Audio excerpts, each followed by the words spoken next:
আজকের আলোচনার বিষয় কুম্ভ রাশির শতবিষা নক্ষত্র এপ্রিল 2026 কেমন যাবে সেই রাশিফল। আপনাদের মূল যে নক্ষত্র অর্থাৎ রাহুর যে নক্ষত্র 24 নম্বর নক্ষত্র, এই নক্ষত্রে দীর্ঘদিন ধরে রাহু বসে আছে, যার কারণে আপনাদের সময় ভালো যাচ্ছে না। আপনারা ম্যাক্সিমাম মানুষ এই সময় বিভ্রান্তিতে আছেন। এই বিভ্রান্তি সহজে কাটার মতো না। কেউ কেউ অনেক বেশি ব্যস্ত। যদি বলেন যে না, রাহুর প্রভাবে আপনাদের কিছু হচ্ছে না, তাহলে এটা মানা অসম্ভব। কারণ জন্ম সময় যাদের চন্দ্র 24 নম্বর নক্ষত্রে আছে, তাদের সাথে অবশ্যই কিছু না কিছু ঘটছে। আপনি অ্যাস্ট্রোলজি বিশ্বাস করেন অথবা নাই করেন, যাদের যাদের এই 24 নম্বর নক্ষত্রে চন্দ্র আছে, তাদের মন থাকবে বিক্ষিপ্ত।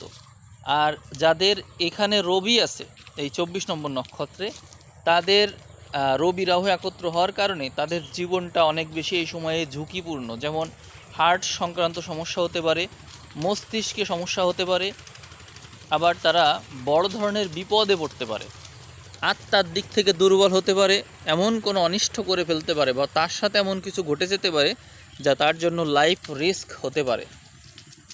আবার অতি কাছের কোনো মানুষ, প্রিয়জন, তাকে হারাতে পারেন।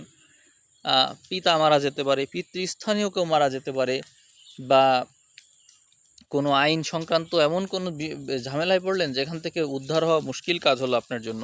আপনারা হয়তো আমার কথা শুনে মন খারাপ করছেন, নেগেটিভ কথা বলছি আমি, কিন্তু আসলে এই অ্যাস্ট্রোলজিকে অনেকেই বিশ্বাস করে না। এটা এগুলো সত্য না, ফালতু আর কি, এরকম মনে করে। তো তাদেরকে একটু দেখাবেন, যদি এমন থাকে তাদেরকে একটু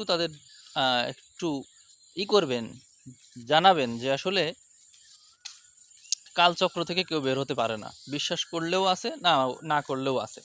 বিষয়টা হচ্ছে এরকম। যাই হোক, এখন আপনারা এর থেকে বের হবেন কি করে সেই বিষয় নিয়ে একটু আলোচনা করা যাক।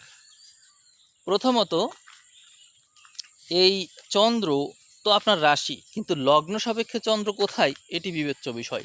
ধরা যাক এই চন্দ্র আপনার দশমে অবস্থান করছে, দশমে। এখন চন্দ্র যদি আপনার দশমে থাকে, তাহলে আপনার কাজ হবে, এই যে রাহু এখানে আছে, অতএব আপনার কাজ হবে আপনার যে কর্মক্ষেত্র থাকবে সেটাকে আরও বেশি বিস্তৃত করা, অর্থাৎ একাধিক কর্মের সাথে যুক্ত হওয়া। এটি হবে আপনার প্রথম কাজ। যদি এই ঘরটা আপনার চতুর্থ ঘর হয়, তাহলে আপনি বাসস্থান পরিবর্তন সংক্রান্ত বিষয়ে হয়তো ভাবছেন। সেক্ষেত্রে বাসস্থান পরিবর্তন না করলে ভিতরে চিন্তা থেকেই যাবে। বাসস্থান পরিবর্তন করার সুযোগ থাকলে করে ফেলতে পারেন। এই মাসে তো এখানে অনেক গ্রহ, এপ্রিল মাস, মার্চ মাসে তো আপনি অনেক বিপদে পার করেছেন, অনেক বিপদ এর ভিতর দিয়ে গিয়েছেন। আর এপ্রিল মাসে এর কিছু গ্রহ পাশের ঘরে গিয়েছে, অর্থাৎ মিনে গিয়েছে। আমরা আপনার যে রাশির অধিপতি শনি, শনিকে এমন একটা তারাতে দেখতে পাচ্ছি যে তারাটা আপনার জন্য শুভ না। শনির নিজের জন্য ইতিবাচক, কিন্তু আপনার জন্য না। আপনার জন্ম তারা হচ্ছে 24, 25 নম্বর হচ্ছে আপনার সম্পদের তারা, এবং 26 নম্বর বিপদের তারা। এই 26 নম্বর নক্ষত্রে শনি দীর্ঘদিন ধরে বসে আছে, জন্ম তারাতে রাহু দীর্ঘদিন ধরে বসে আছে। দুটোই নৈসর্গিক পাপগ্রহ, অর্থাৎ জন্ম তারাই বা জন্ম নারীতে পাপগ্রহ, আর হচ্ছে বিপদ তারাতে পাপগ্রহ। এই দুটো তারা দেখেই আমার আর বিস্তারিতও আলোচনা করার প্রয়োজন পড়ে না। এর থেকেই আমরা কি বুঝতে পারি না যে আপনার বিপদ কতটা। তারপরে আমরা যদি যাই, জন্ম, সম্পদ, বিপদ, তারপরে আছে খেম, তারপরে আছে খেম হচ্ছে 27 নম্বর তারা, আর প্রত্যরী। খেম প্রত্যরী আসলো, প্রত্যরী হচ্ছে কেতুর তারা, অর্থাৎ 1 নম্বর তারা। এই যে কেতুর তারা, এটি আপনার জন্য আবার প্রত্যরী, অর্থাৎ বাধাবিঘ্ন।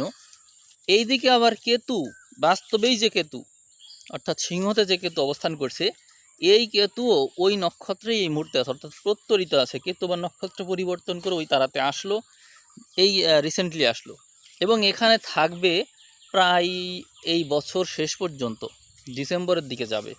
তাহলে আপনি বুঝুন কোন পর্যায়ের অবস্থা, অর্থাৎ এই যে প্রত্যরী তারাই কেতু, জন্ম তারাই হচ্ছে রাহু, তারপরে হচ্ছে বিপদ তারাই শনি, সব পাপগ্রহ, নৈসর্গিক পাপগ্রহ হিসেবে এই তিনটা গ্রহই সবার উপরে থাকে এই অবস্থা। এখন নৈসর্গিক পাপগ্রহ হিসেবে রবি মঙ্গলও আছে, রবি মঙ্গলও এই সমস্ত গ্রহের উপর দিয়ে যাবে এই মাসে, এই বিপদ তারার উপর দিয়ে রবিও যাবে, মঙ্গলও যাবে। এখন আপনারা বলেন কি করে আমি আপনাদেরকে ইতিবাচক রাশিফল বলবো, বলেন সম্ভব? এটা সম্ভব না। আমি জানি না যে আপনারা কোন অবস্থায় এই রাশিফল দেখছেন, আপনাদের মানসিক অবস্থা তো একদমই ভালো থাকার কথা না, একদমই না। আসলেই অত্যন্ত কঠিন পরিস্থিতিতে আপনারা আছেন, জানি না শেষ পর্যন্ত আপনারা দেখতে পারবেন কি না। এই হচ্ছে অবস্থা। এই ক্ষেত্রে নিজের মানসিক স্থিতিকে ঠিক রাখাই হচ্ছে সবচেয়ে কঠিন কাজ, কারণ হচ্ছে এই মুহূর্তে আপনি নানা রকমের মানসিক যন্ত্রণার ভিতর দিয়ে যাচ্ছেন, বিভিন্ন রকমের টেনশন হতে পারে, টেনশনের তো শেষ নেই। এটি যেহেতু রাহুর নক্ষত্র, অতএব অনলাইন ভিত্তিক প্রতারণার শিকার হওয়ার সম্ভাবনা অনেক বেশি। দেখুন, বিপদ তারা এবং প্রত্যরী তারা দুই তারাতেই পাপগ্রহ, এমনকি জন্ম তারাতেও পাপগ্রহ। স্বাস্থ্যগত ঝুঁকি রয়েছে, নানা রকমের রোগ ব্যাধি আপনাকে পেয়ে বসবে। প্রথমেই যদি আপনার কোনো রোগ নাও থাকে, আপনি অনেক বেশি কর্মব্যস্ত থাকবেন, আপনার ঘুম ভালো হবে না, এটি হচ্ছে প্রথম কথা। এরপরে আপনাকে ঘুমাতে গেলেও ওষুধ খেতে হতে পারে, অর্থাৎ ঘুম আসছে না, মাথায় নানা রকমের দুশ্চিন্তা, এবং সবার দায়িত্ব যেন আপনার উপর এসে পড়েছে, সবার দায়িত্ব আপনার উপর, অর্থাৎ আপনি অনেক মানুষের দায়িত্ব নিয়ে ফেলবেন এই সময়ে, অনেক কষ্ট করে সময় পার করবেন, আপনার ইনকাম যতই হোক, কিন্তু আপনি দেখবেন ওই যা ইনকাম করছেন ও দিয়ে আপনার চলে না। আর কি হবে? দায়িত্ব, দায়িত্বের বিষয় এরকম, সবার দায়িত্ব যেন আপনি নিয়ে ফেলেছেন, সব দায়িত্ব আপনাকেই পালন করতে হবে। গাড়ি চালাবেন, কোনো কিছু কিনবেন, দেখবেন তাতে যেন সমস্যা লেগেই আছে, ঠিকই হচ্ছে না, এই ঠিক করে নিয়ে আসলেন আবার নষ্ট হয়ে গেল।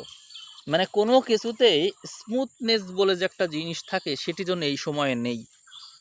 কোনো কাজ তো একবারে হবেই না, যদি হয়ে যায় সেটিও হচ্ছে আর এক বিপদ, হয়ে কেন গেল, নিশ্চয়ই আর কোনো সমস্যা আছে। মানে কোনো কিছু স্মুথলি হওয়া মানে আর এক বিপদের পূর্বাভাস, আর কোনো কিছু বিপদের মধ্য দিয়ে হওয়াই যেন শুভত্ব, বিষয়টা এমন হয়ে দাঁড়িয়েছে এই মুহূর্তে। শতবিশা নক্ষত্রের পরিস্থিতি এই সময় ভালো না। আপনারা স্বাস্থ্যগত দিক দিয়ে, শত্রুর দিক দিয়ে নানা রকমের বাধাবিঘ্ন পাবেন, এমনকি আপনারা দৈব যে বিপদ, সে বিপদগুলোও কিন্তু ফেস করবেন। দেখুন, আপনাদের যে রাশির অধিপতি শনি, সে নিজেই তো বিপদ তারায় অবস্থান করছে, এবং সে তো নিজেই নৈসর্গিক পাপ গ্রহ। আর যে নক্ষত্র অধিপতি রাহু, সে নিজেই জন্ম তারায় বসে আছে। অতএব যদি আপনি আপনার স্বাস্থ্যকে ভালো রাখতে চান, তাহলে আমি মনে করি রাহু যেহেতু এক্সারসাইজ করায়, আপনারা একটা জিনিস এখানে আমি নলেজ হিসেবে আপনাদেরকে দিচ্ছি, এই জিনিসটা আপনাদের কাজে লাগবে। সেটি হলো, যদি আপনার কেতু হতো তাহলে আমি বলতাম আপনি মেডিটেশন করুন, প্রাণায়াম করুন, যোগ ব্যায়াম করুন, স্পিরিচুয়াল যে মন্ত্র আছে সেগুলো শুনুন। কিন্তু এই ক্ষেত্রে আমি সেটি বলবো না, আপনাকে আমি পরামর্শ দেব আপনি এক্সারসাইজ করুন, ফিজিক্যাল এক্সারসাইজটা করুন। কারণ হচ্ছে রাহু সবসময় দৈহিক বিষয়কে গুরুত্ব দেয়, আর কেতু সবসময় আধ্যাত্মিক বিষয়কে গুরুত্ব দেয়। এই জন্য আমার এই পরামর্শ যে আপনারা এই কথাটা মেনে চলুন, ফিজিক্যাল এক্সারসাইজ শুরু করুন। এখন আপনি হয়তো বলবেন, আমি আছি এক যন্ত্রণায়, আমি আছি টেনশনে, আমি এক্সারসাইজ কী করে করব, আমার তো শরীরে শক্তি নেই, এক্সারসাইজ করার মতো মানসিক বল আপনার নেই, আপনি কথা বলতেই পারেন, কিন্তু আসলে পরিত্রাণ ওইভাবেই আসবে।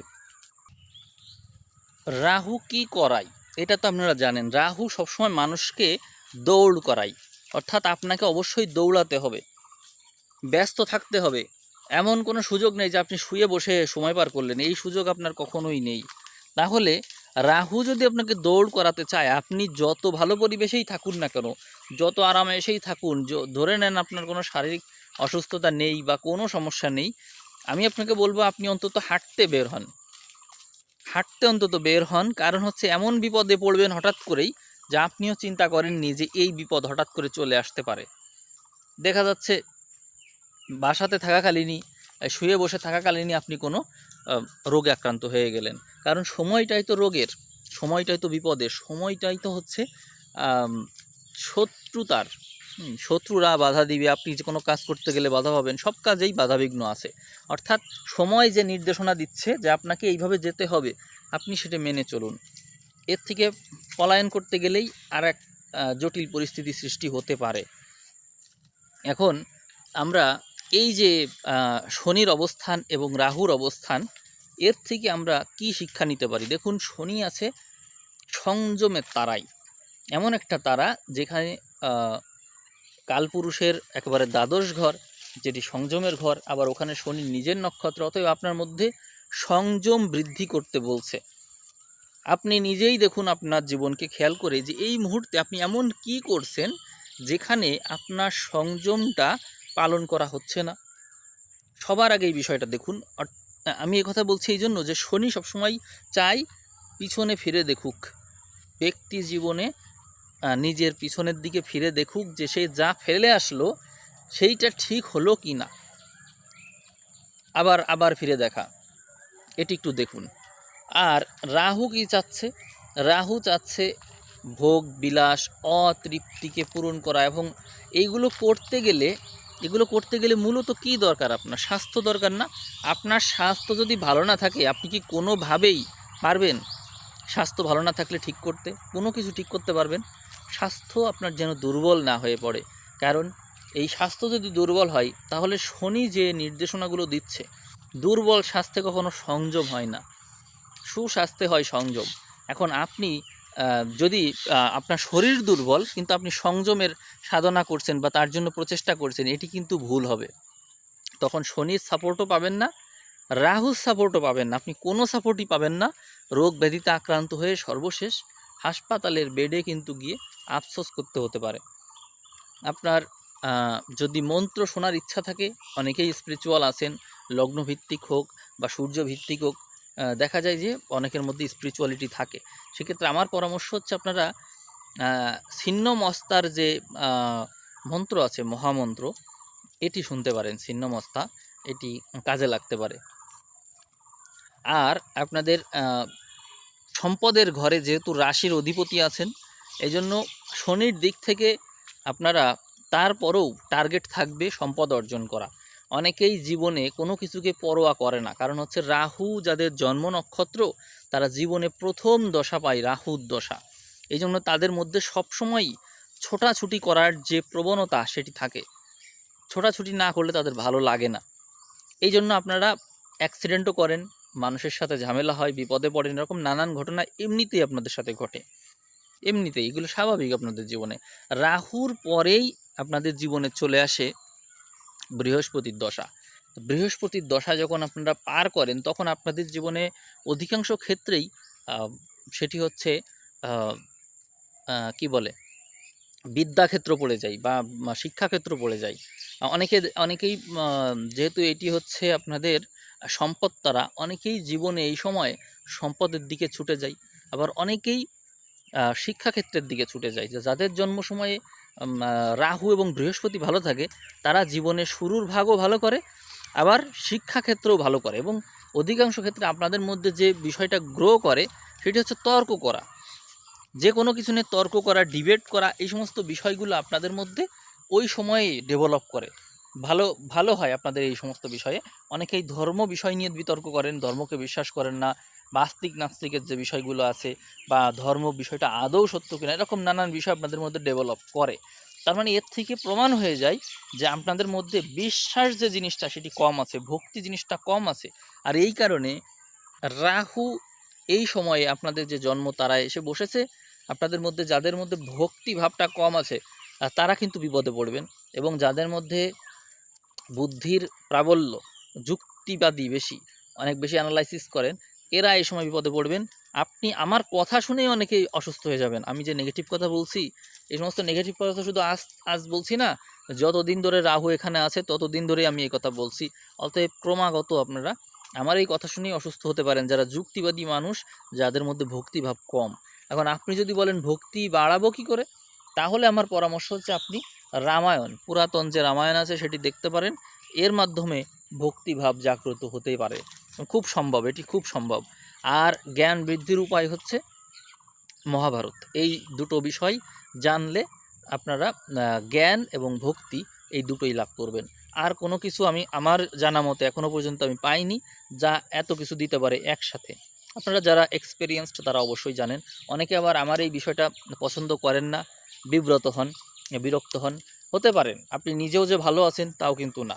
আমি আমার দিক থেকে সাজেশন দিলাম, সাজেশন না দিলেও পারি, কিন্তু দিলাম, অনেকেই জানতে চাই। এখন আমরা ওই দশার দিকে একটু চলে আসি। যে কথা বলছিলাম যে রাহুর পরে আসলো বৃহস্পতির দশা, এরপরে দেখুন এরপরে আসছে শনির দশা। মানে আপনাদের জীবনটা আসলে কেমন দেখুন তো একটু, আপনাদের জীবনটা আসলে কেমন। রাহুর দশার পরে বৃহস্পতির দশা পেলেন, এরপরে শনির দশা চলে আসলো। এই যে তিনটা দশা, এই তিনটা দশা কাটাতে গিয়েই তো আপনাদের জীবনের সিংহভাগ শেষ। অর্থাৎ আপনাদের জীবনের রাহু, বৃহস্পতি, শনি এই তিন গ্রহকে অবশ্যই ভালো থাকতে হবে, না হলে জীবনে প্রতিষ্ঠা পাওয়া বা জীবনে নিজের পায়ে দাঁড়ানোর যে বিষয়টা থাকছে সেটি কিন্তু একদমই অনিশ্চিত। অতএব দেখুন এই সময়ে রাহু এবং শনি তাদের পজিশনটা আপনি দেখুন, যে যারা আপনার জীবনে ইতোমধ্যেই ভূমিকা রেখে ফেলেছে তাদের পজিশনটা দেখুন। এই গ্রহগুলো যদি পজিশনে না থাকে তাহলে আপনি যা অর্জন করেছেন তা কি ঠিক থাকবে? তারও তো নড়চড় হতে পারে। এবার দেখুন বৃহস্পতির পজিশনটা। বৃহস্পতি আপনার রাশি সাপেক্ষে পঞ্চম ঘরে নিজের নক্ষত্রে অবস্থান করছে, এবং বৃহস্পতি যার ঘরে আছে তা বুধেরই ঘর। বুধ এখন এই মুহূর্তে অনেকেরই দশার অধিপতি, অনেকেরই। সেই ক্ষেত্রে আপনারা একটু ভালো ফল পাবেন। তবে মনে রাখতে হবে বুধ যেহেতু এ সময় রাহু অথবা শনি তাদের যে কারো সংস্পর্শে আছে এই মাসে, যার কারণে বুধ যদি শুভ গ্রহ দ্বারা প্রভাবিত হয় তাহলে শুভ ফল, অশুভ দ্বারা প্রভাবিত হলে অশুভ ফল। কিন্তু তারপরেও তার চেয়ে বড় গ্রহ হচ্ছে আপনি নিজে। অর্থাৎ আপনি দুর্বুদ্ধি দ্বারা প্রভাবিত নাকি আপনার মধ্যে সুবুদ্ধির উদয় হয়েছে। যদি সুবুদ্ধির উদয় হয় তাহলে আপনি অবশ্যই শুভ চিন্তা করবেন, যে কোনো কিছুকে ভালোভাবে দেখবেন, ভালোভাবে চিন্তা করবেন।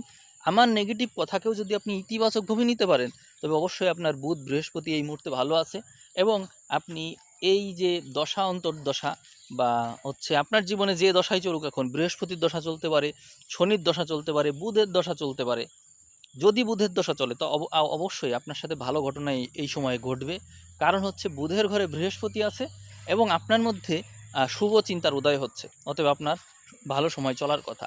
আর যারা আরও বেশি বয়স্ক হয়ে পড়েছেন তাদের চলবে হচ্ছে কেতুর দশা। সম্ভব, এটি কেতুর দশা চলা অনেকের পক্ষেই সম্ভব। এখন কেতু যাদের দশায় আছে তাদের সময়টা মোটামুটি ভালো বলতে পারি, মোটামুটি, অত বেশি ভালো না। কারণ হচ্ছে দেখুন কুম্ভ থেকে ঠিক সপ্তম ঘরে কেতু অবস্থান করছে, অতএব সংসার জীবনে আপনাদের বিয়োগ ব্যথা সহ্য করতে হতে পারে।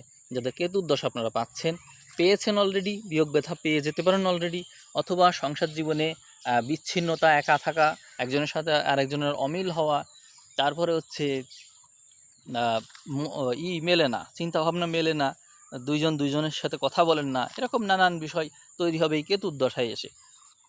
এখন এই মুহূর্তে হবে, এখন জন্ম সময়ে যদি কেতু ভালো অবস্থানে থাকে তো ভিন্ন কথা, কিন্তু যদি না থেকে থাকে তো এই মুহূর্তে, এই শুধু এই মাসে না, এর অনেক আগে থেকে এই সমস্ত হচ্ছে। তবে এই রিসেন্টলি কেতু এই নক্ষত্রে প্রবেশ করলো প্রত্যরিতে, অতএব ঝামেলা আরও বাড়লো। সেক্ষেত্রে সংসার জীবনে নিজের ব্যালেন্স রাখা খুব কঠিন কাজ হবে, অনেক দিক থেকেই বিপদ আপনাদেরকে ঘিরে ফেলছে। অতএব নিজের মনকে ঠিক রাখা সবচেয়ে গুরু দায়িত্ব আপনার নিজের জন্য।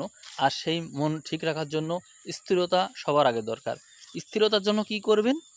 এমন কিছু অভ্যাস করুন যা আপনাকে স্থির করতে পারে, যেমন দাবা খেলতে পারেন। এই জিনিসটা কি করে, আপনাকে চিন্তা তো করায়, যেহেতু আপনি অনেক চিন্তা করেন, চিন্তা তো করায় ঠিক আছে, কিন্তু তারপরেও নানান ভেরিয়েশনের মধ্যে একটা জিনিসকে সিলেক্ট করতে বলে, অর্থাৎ কোনটা ঠিক, সিদ্ধান্ত কোনটা ঠিক এটি বুঝতে শেখায়। নিজের ভুল নিজেকে চিন্তা শেখায় যে এটা আমার ভুল ছিল, আমি স্বীকার করে নিলাম, এরকম হয়। আবার আপনি ছিন্নমস্তার মন্ত্র শুনতে পারেন, এটি কার্যকরী বেশ। ধূমাবতীর মন্ত্র শুনতে পারেন, এটি খুব কার্যকরী। আবার আপনি কোয়ান্টাম মেথড, অটো সাজেশন এটি কানে ইয়ারফোন দিয়ে শুনতে পারেন। এর মাধ্যমে আপনার ধৈর্য বৃদ্ধি হবে এবং আপনার মধ্যে ইতিবাচক কথার যে অনুরণন সেটি সৃষ্টি হবে। এটি আপনার জন্য অনেক হেল্পফুল হবে।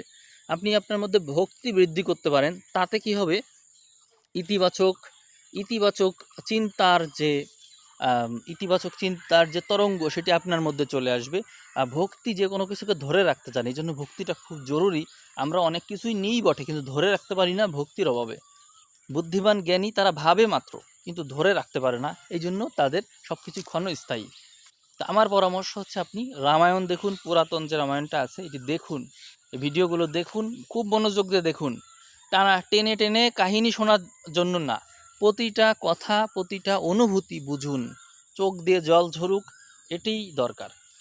এটি আপনার মূল অর্জন। সেখান থেকে কি পাপ কেটে যাচ্ছে, কি দুর্দশা কেটে যাচ্ছে তা আপনি হয়তো জানেন না। অর্থাৎ চোখের জল ঝরছে, এটি অন্য কোনো বিপদে আপনার ঝরতে পারত, সেটি এই ঘটনায় ঝরছে যেখানে আপনার কোনো ক্ষয়ক্ষতি হয়নি, কিন্তু চোখের জল ঠিকই ঝরলো। তো ভিতরে করুণা আর উদয় হওয়া, ভিতরের অনুভূতি আরও সূক্ষ্ম হওয়া, এটি অত্যন্ত ভালো।